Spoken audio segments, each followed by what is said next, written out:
जय गौर श्री राधा रमनो विजयते। मित्रों, स्वागत है आपका आपके YouTube चैनल संस्कृत साहित्यम पर। यहाँ हम लोग हर रोज श्रीमद् भगवद गीता के श्लोकों का अध्ययन करते हैं। आज का जो हमारा पाठ है वह है श्रीमद् भगवद गीता के अष्टम अध्याय का 19वां और 20वां श्लोक, जिसको आज हम लोग पढ़ेंगे। इसके पूर्व हम लोग क्या पढ़े थे, भगवान ने क्या कहा था अर्जुन से, एक बार उसका रिवीजन कर लेते हैं। उसके बाद अगले पाठ की ओर बढ़ते हैं। भगवान ने 18वें नंबर के श्लोक में अर्जुन से कहा था कि संपूर्ण चराचर भूतगण ब्रह्मा के दिन के प्रवेश काल में अव्यक्त अर्थात ब्रह्मा के सूक्ष्म शरीर से ही उत्पन्न होते हैं और एक समय आता है जब उसी सूक्ष्म शरीर में ही विलीन हो जाते हैं। यहाँ तक हमने पढ़ लिया था। आज का जो हमारा पाठ है उसको प्रारंभ करते हैं। गीता के अष्टम अध्याय का 19वां श्लोक। भूतग्रामः स एवायं भूत्वा भूत्वा प्रलीयते रात्र्यागमे वशः पार्थ प्रभवत्यहरागमे। मित्रों, आइए इसके शब्दार्थ को देखते हैं, फिर इसके व्याख्या को देखेंगे। इसका शब्दार्थ है भूतग्रामः यानी प्राणियों की भीड़, ग्राम यानी कि समूह कह सकते हैं। भूतग्राम, भूत होते हैं प्राणी, तो प्राणियों का जो समूह है या फिर प्राणियों की जो भीड़ है। स माने वह, एव अयम भूत्वा, एव माने निश्चय ही, अयम माने यह, भूत्वा भूत्वा यानी बारंबार जन्म लेते हुए, प्रलीयते यानी विलीन हो जाते हैं, रात्र्यागमे वशः पार्थ, पार्थ यानी हे पृथापुत्र अर्जुन। तो ये श्लोक बहुत ही महत्वपूर्ण हो जाता है क्योंकि यहाँ पर भगवान ने अर्जुन को पार्थ शब्द से संबोधित किया है, हे पृथापुत्र अर्जुन।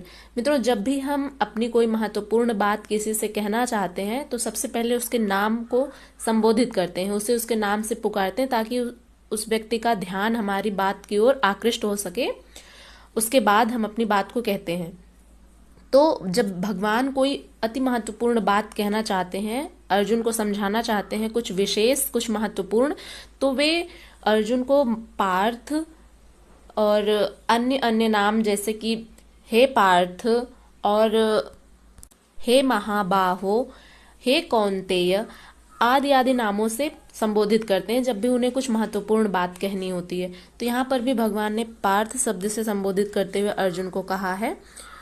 तो ये श्लोक महत्वपूर्ण हो जाता है। रात्र्यागमे अवशः पार्थ, रात्रि के आगमन पर, अवशः यानी असहाय, पार्थ यानी पृथा पुत्र अर्जुन।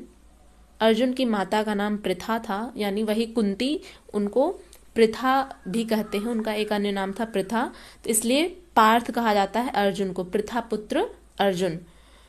प्रभवति अहह आगमे, प्रभवती यानी प्रकट होते हैं, अहह आगमे यानी अहह, ये शब्द जो है कल के श्लोक में भी आया था। तो अहह का अर्थ हमने बताया था दिन, तो इसका अर्थ हुआ दिन, आगमे यानी आने पर, दिन के आने पर। तो ये रहा शब्दार्थ। आइए इसके अनुवाद को जानते हैं। भगवान श्री कृष्ण अर्जुन से कहते हैं कि ब्रह्मा के दिन के आगमन पर असंख्य प्राणी बार बार जन्म लेते हैं।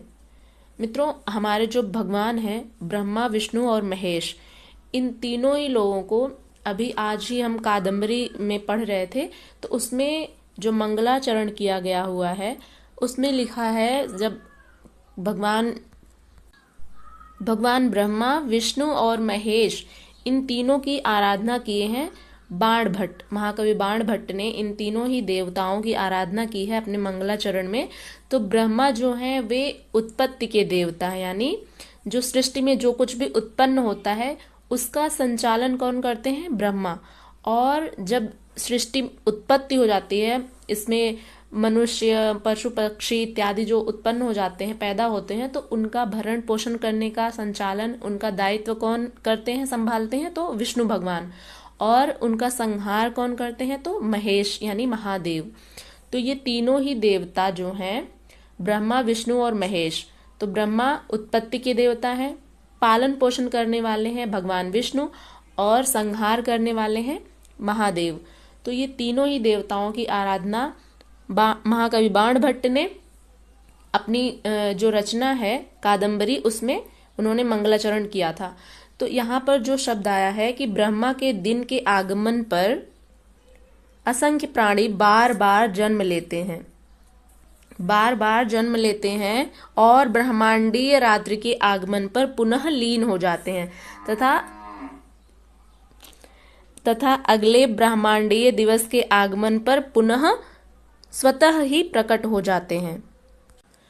कहने का भाव यह है मित्रों, भगवान श्री कृष्ण अर्जुन को क्या समझाना चाह रहे हैं उसको समझने का प्रयत्न करते हैं।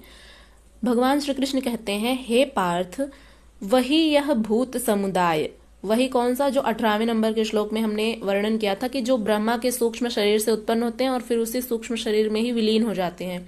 तो वही यह भूत समुदाय, मनुष्यों का समुदाय, प्राणी समुदाय उत्पन्न हो करके प्रकृति के वश में हुआ रात्रि के प्रवेश काल में लीन होता है और दिन के प्रवेश काल में फिर उत्पन्न होता है।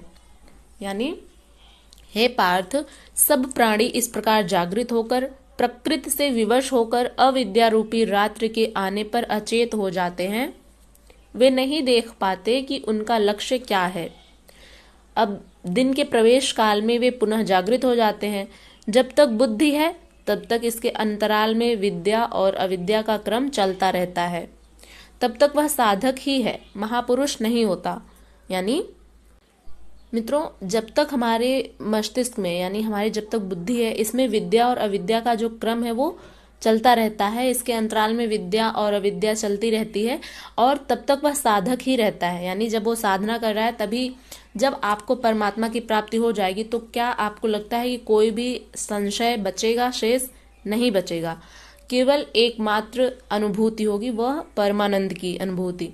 तो जब साधना करते हैं एक कोई भी साधक, तो उसमें जब बुद्धि में ये विद्या और अविद्या के जो क्रम है वे चलते रहते हैं, यानी कि संशय आते हैं जाते हैं, यानी कई तरह के प्रश्न उठते हैं, फिर उसका समाधान मिलता है, उसका उत्तर मिलता है।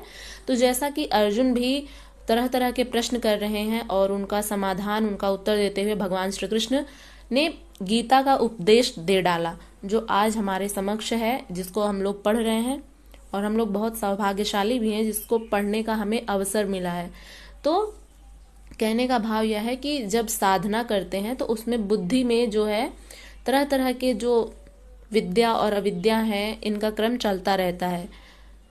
तो कहने का भाव यह है कि अविद्या रूपी अंधकार में जब विद्या रूपी ज्ञान का प्रकाश आता है तो वह नष्ट हो जाती है।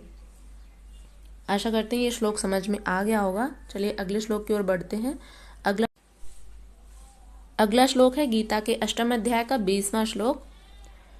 परस्तस्मात्तु भावोऽन्यो व्यक्तो व्यक्तात् सनातनः यः स सर्वेषु भूतेषु नश्यत्तु न विनश्यति।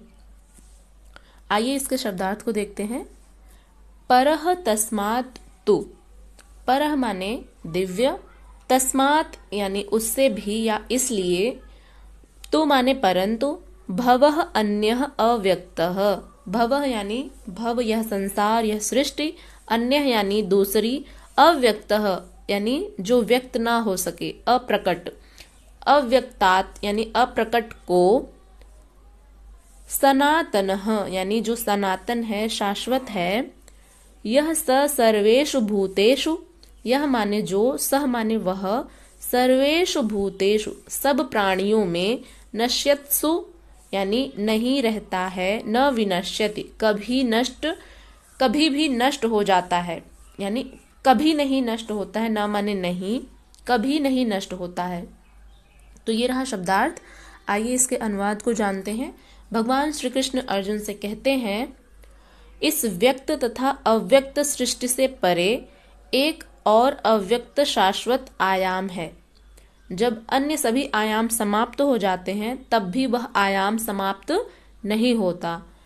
कहने का भाव यह है कि उस अव्यक्त से भी परे, बहुत परे, दूसरा अर्थात विलक्षण जो सनातन अव्यक्त भाव है, वह परम दिव्य पुरुष सब भूतों के नष्ट होने पर भी नष्ट नहीं होता है। जैसे भूत है हम सब, भूत का अर्थ होता है भूत प्रेत आत्मा नहीं, भूत का अर्थ होता है कि भूत प्राणी, यानी समस्त प्राणियों को भूत कहा जाता है। तो समस्त प्राणियों के नष्ट होने पर भी जो नष्ट नहीं होता है वही तो है परमात्मा, और वही है शाश्वत सनातन। तो इसी बात को समझाते हुए भगवान श्री कृष्ण अर्जुन से कहते हैं कि जो व्यक्त और अव्यक्त सृष्टि है, व्यक्त यानी कि जिसको प्रकट किया जा सकता है, अव्यक्त यानी कि जो अप्रकट सृष्टि है, जिसको प्रकट नहीं किया जा सकता, इन दोनों सृष्टि से परे एक और अव्यक्त शाश्वत आयाम है। जब अन्य सभी आयाम समाप्त हो जाते हैं, यानी व्यक्त और अव्यक्त सृष्टि जब समाप्त हो जाती है, तब भी वह आयाम, शाश्वत आयाम जो होता है, वह समाप्त नहीं होता। जैसे एक तो ब्रह्मा अर्थात बुद्धि अव्यक्त है, इंद्रियों से दिखाई नहीं पड़ती, और इससे भी परे सनातन अव्यक्त भाव है, जो भूतों के नष्ट होने पर भी नष्ट नहीं होता। जैसे ब्रह्मा अर्थात बुद्धि जो होती है वो अव्यक्त है। जैसे बुद्धि है, इसको हम प्रकट तो नहीं कर सकते, इसको देख नहीं सकते हैं, ये अदृश्य है। तो एक होती है पराशक्ति, एक होती है अपराशक्ति। वैसे ही एक अव्यक्त सृष्टि होती है, वैसे ही व्यक्त सृष्टि होती है। तो जो अव्यक्त है वह है बुद्धि, जो इंद्रियों से दिखाई नहीं पड़ती, और इससे भी परे सनातन अव्यक्त भाव है। जैसे भाव कोई सा होता है, सुख दुख का भाव होता है, हंसना रोना, ये सब जो भाव होते हैं मनुष्यों में, तो इनको भी आप, जैसे इनको आप बता नहीं सकते, इनको सिर्फ आप महसूस कर सकते हैं भावों को अपने, तो ये अव्यक्त है। जो भूतों के नष्ट होने पर भी नष्ट नहीं होता, अर्थात विद्या में सचेत और अविद्या में अचेत, दिन में उत्पन्न और रात्रि में विलीन भावों वाले अव्यक्त ब्रह्मा के भी मिट जाने पर वह सनातन अव्यक्त भाव मिलता है, जो नष्ट नहीं होता।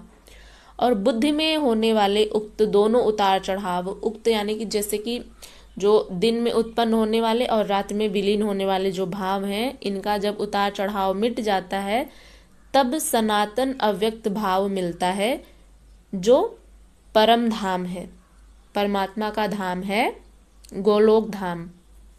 जब सनातन अव्यक्त भाव प्राप्त हो गया तो बुद्धि भी उसी भाव में रंग जाती है।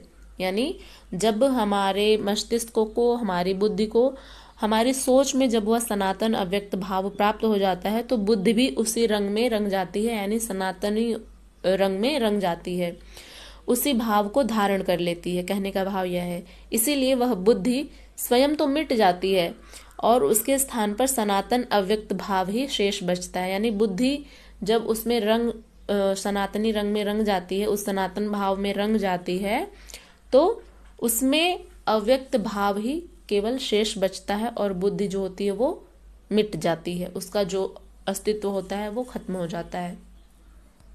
यानी कहने का भाव यह है कि जैसे ब्रह्मा के भूत समुदाय उत्पन्न हो होकर के प्रकृति के वश में हुआ, रात्रि के प्रवेश काल में लीन होता है और फिर दिन के प्रवेश काल में फिर से उत्पन्न होता है।